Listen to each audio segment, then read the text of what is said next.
Announced today in the final session of LDS General Conference, including a new program to replace home teaching. This is the latest of several significant announcements at General Conference, including a solemn assembly, 2 new apostles, changes to priesthood quorums, and now a new emphasis on ministering. News specialist Sam Penrod is at the conference center tonight. Sam, even more news came this afternoon. Yes, Keith, many messages today focused on Easter, but at the very conclusion of the conference, just a little more than an hour ago, President Nelson announced 7 new temples would be built in the church in Argentina, India, Nicaragua, the Philippines, Layton, Utah, Richmond, Virginia, and also what he said would be a major city somewhere in Russia.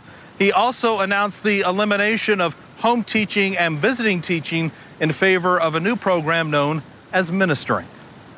In announcing that the home and visiting teaching program has been retired, President Nelson says the focus must remain on loving one's neighbor in a renewed effort known as ministry.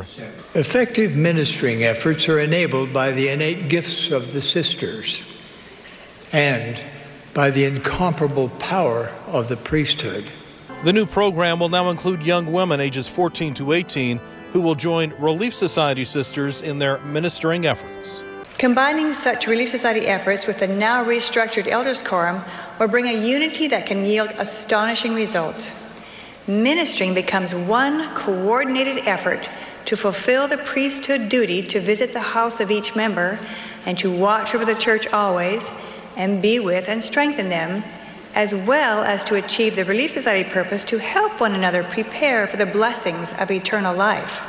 Elder Jeffrey R. Holland emphasized the change is meant to increase the practice of pure religion by giving more spiritual and temporal support to all. However, I warn you, a new name, new flexibility, fewer reports will not make 1 ounce of difference in our service unless we see this as an invitation to care for one another in a bold, new, holier way. The afternoon session also brought brief messages by the 2 newly called apostles. Dear brothers and sisters in every nation, kindred, and tongue across our worldwide church, thank you for your living faith, hope, and charity in every footstep.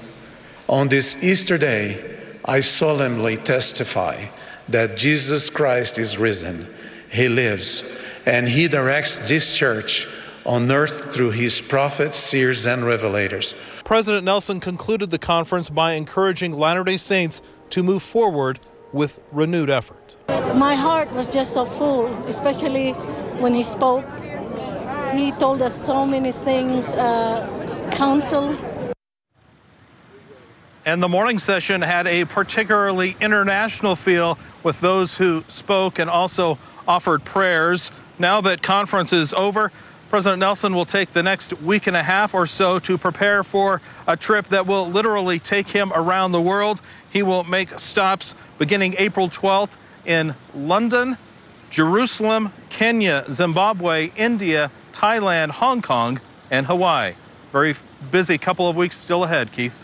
And it was a busy weekend in downtown Salt Lake. All right, Sam Penrod, thanks very much. Latter-day